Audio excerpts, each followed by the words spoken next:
नमस्कार दोस्तों, स्वागत है नॉलेज यूनिवर्स वन में। मेरा नाम है विकास, आपका हार्दिक स्वागत करता हूं आज के हिंदी के इस वीडियो में। दोस्तों, आज के वीडियो में हम लोग वाक्य को समझेंगे, अर्थात हिंदी भाषा में जो हमारा वाक्य विचार है उसमें कितने प्रकार के वाक्य होते हैं। इनमें से इतने क्वेश्चन बनते हैं कि आप लोग सोच नहीं सकते। प्रत्येक एग्जाम में 1 या 2 नंबर से जरूर आता है दोस्तों। तो आज हम लोग बात करेंगे वाक्यों की। दोस्तों, अर्थ के आधार पर वाक्य 8 प्रकार के होते हैं। कितने प्रकार के होते हैं? 8 प्रकार के।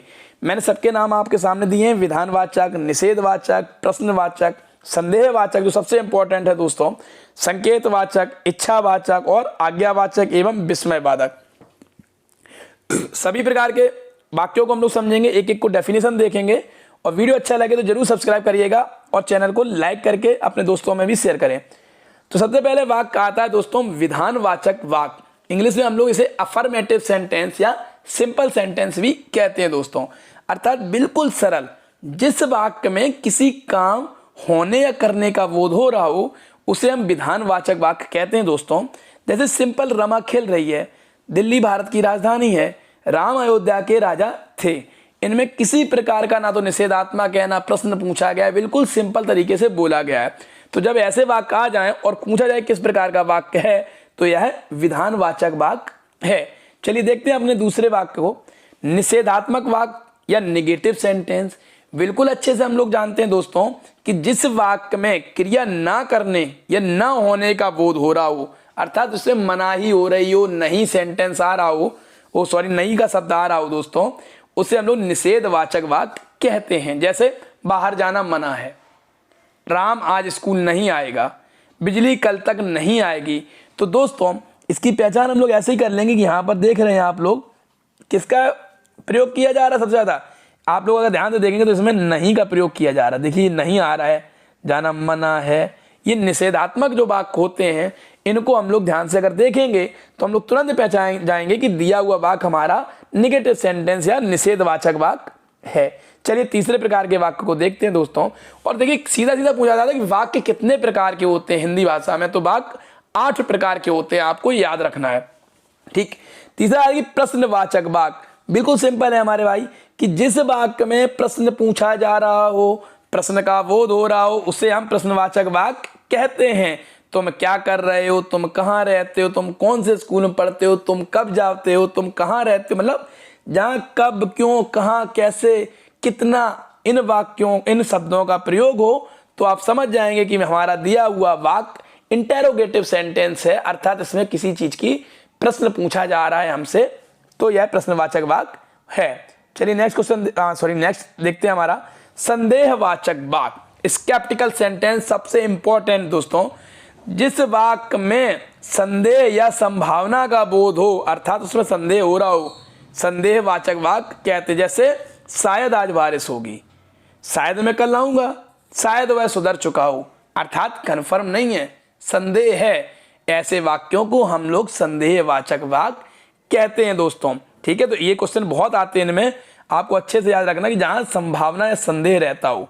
नेक्स्ट देखेंगे हम लोग अपना 5वां, संकेतवाचक वाक्य, इंडिकेटिव सेंटेंस। जब कोई इशारा हो रहा, किसी बात का संकेत हो रहा हो, तो दोस्तों कैसे पहचानते हैं हम लोग कि जिस वाक्य में एक क्रिया दूसरी क्रिया पर निर्भर का संकेत हो, अर्थात जैसे यदि बारिश होती तो पानी की कमी ना होती।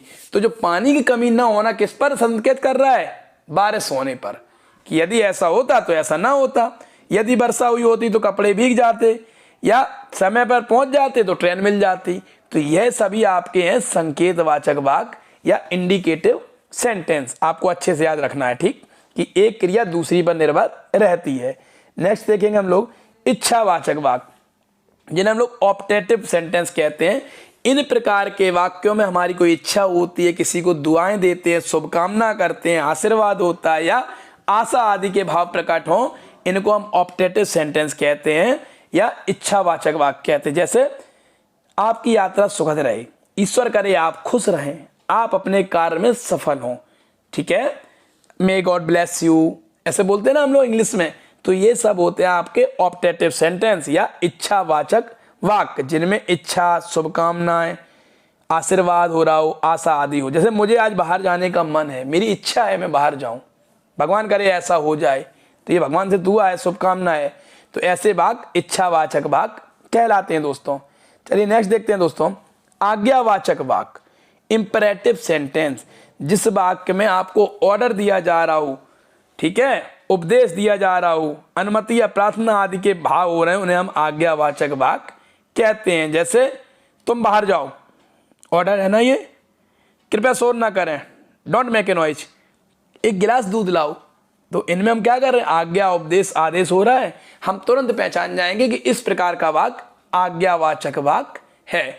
अब हम लोग बिल्कुल आज का लास्ट देखते हैं दोस्तों, विस्मय बोधक वाक्य, एक्सक्लामेटरी सेंटेंस, जिनकी खास पहचान होती है कि इसमें एक्सक्लामेशन का चिन्ह अर्थात ये चिन्ह जरूर लगा हुआ होगा, आप कहीं भी देखेंगे, और इनमें अचानक हुए भावों के बोध होते, जैसे किसी चीज को दम सुन के चौंकना, विस्मय होना, क्रोध आना, हर्ष आना, गिरा, इंग्लिश जैसे ओफो, सौरो, ओह, अरे, ऐसे बात होते ना कि अरे तुम इतने ये ऐसा हो, या वाह तुमने क्या खेला है, उफ मुझे कितना पसीना आ रहा है।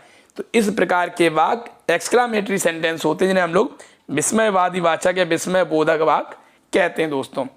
इसमें विस्मय, हर्ष, क्रोध, घृणा आदि के भाव प्रकट होते हैं। तो दोस्तों इस प्रकार हमने 8 प्रकार के वाक्यों को कवर किया इस वीडियो में, और एक रिवीजन वीडियो है मात्र, आप जल्दी से देख लेंगे इसको, तो होने वाली आगे आने वाले एग्जाम में शायद इसमें से आपको कुछ हेल्प हो जाए। आशा करता हूं आप लोग अपने लक्ष्य में कामयाब हो। इसके साथ ही विदा चाहूंगा, मिलता हूं नेक्स्ट वीडियो में, तब तक के लिए नमस्कार, धन्यवाद।